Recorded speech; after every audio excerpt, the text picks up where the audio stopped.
Impact, Sheldon here. This is my last interview for San Diego Comic-Con. We saved the best for last. Scott Snyder, again with us here for Comic Impact. Dude, thanks again for joining us. I know you've had a busy schedule. No, I love you guys. It's a pleasure, man. You guys gave me some of my very first reviews ever.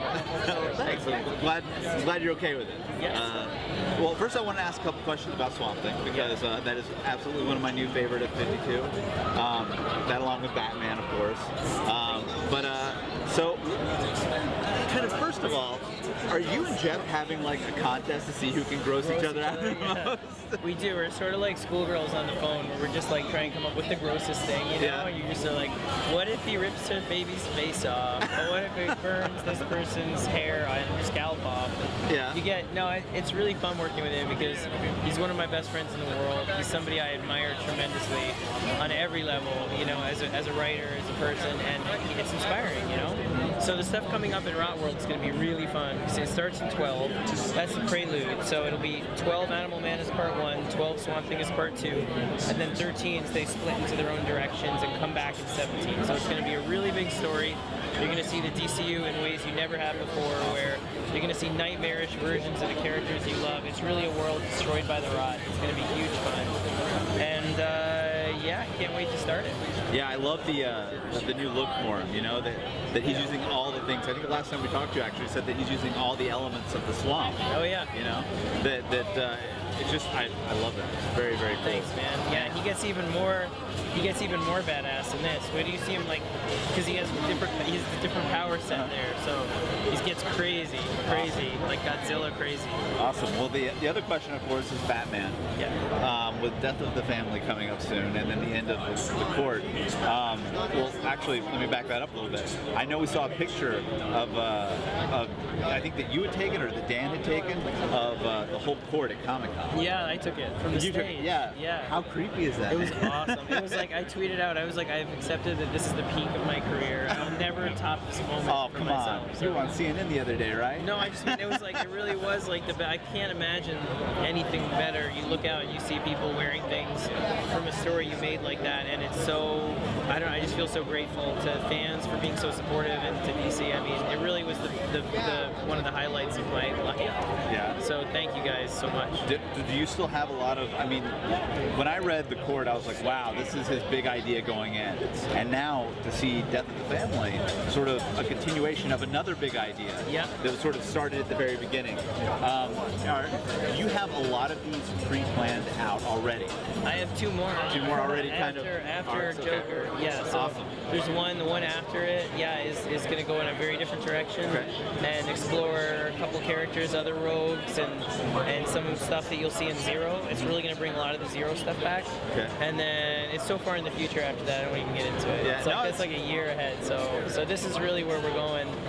With Joker is that I collaborated with Tony really in terms of how to take him off the table a year ago, with him taking off his face. And that was when Tony decided out of the different options we had. And now Joker's been gone for a year.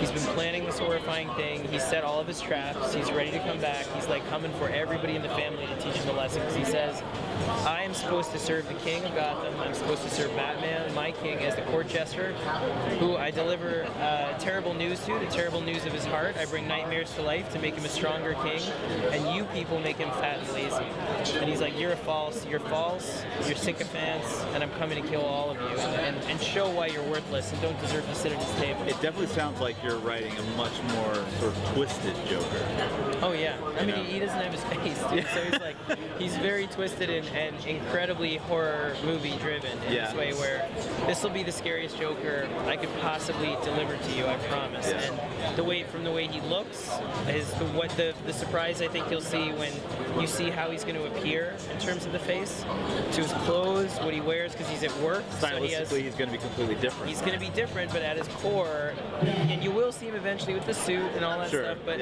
here it really is Joker completely unleashed, but at his core, he's the same guy. He's the guy you love. And this is really like my twisted love letter to the Joker and all the things I love about him as a character. I'm really looking forward to your adaptation, because I know you've adapted different villains. You know, I mean, aside from the court, there have been different versions of the villains that have sort of slowly sort of leaked down and come out.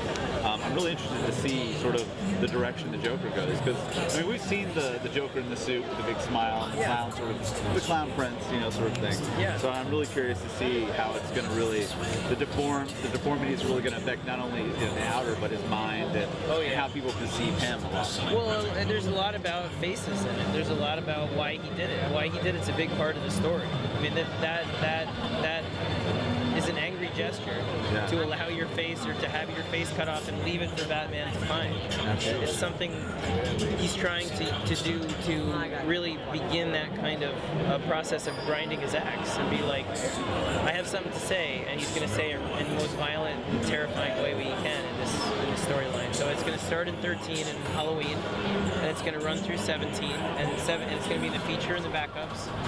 So it's going to be really big with rogues in it and everything, and then the finale in 17 is going to be big. It's going to be like a 38-page giant. So it's almost like 7 issues compressed into 5. So it's a lot of story. But you always pack a lot in. I mean, you really do. This is packed, dude. This is packed. There's nothing thin about it. I'm like, it's like crammed. There's actually extra pages in 13 is like 24 pages long, where I just like squeezed it in the feature, and then it has a backup. So it really is like more Joker than you could possibly imagine. And it is going to be in the other books as well, too. But they'll be self-contained entirely. Like, you will not have to read Nightwing to know what Joker's doing in Batman. You won't have to see Batman and Robin to know what he's doing in Batman, or vice versa.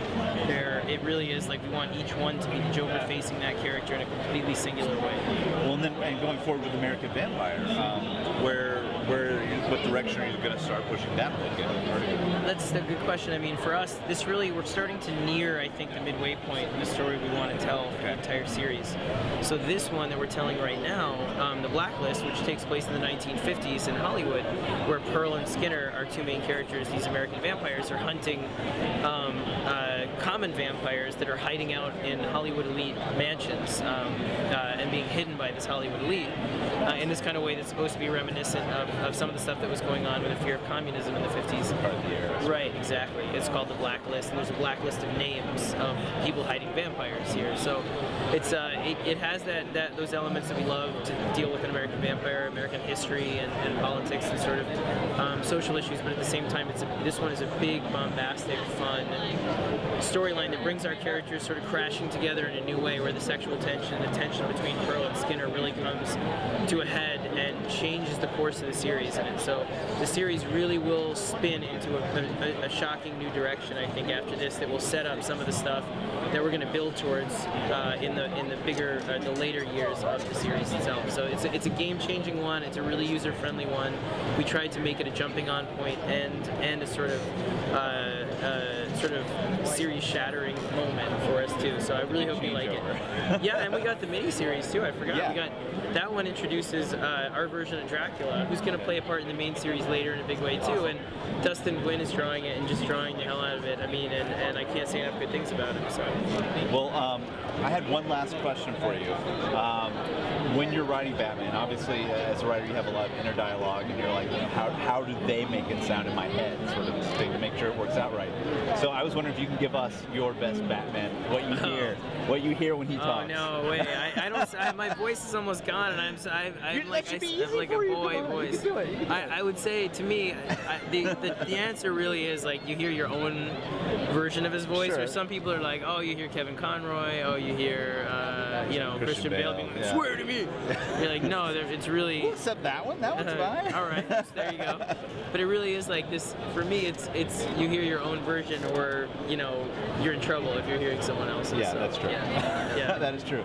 Well, hey, Scott, thank you so much again for your time. It's always a pleasure, man. Oh, are you kidding? We love your book at the site. I'm sure you've seen it a bunch of times since our picture. Yeah, I look at you guys all the time, man. Thanks, man. Appreciate it. Thanks. Appreciate it. Well, that's it, Comic-Con. I'll see you next year. You keep reading this man's all his mini books, and I'm sure you'll see and hear more from Scott this year. So, thanks. See you at Comic-Con.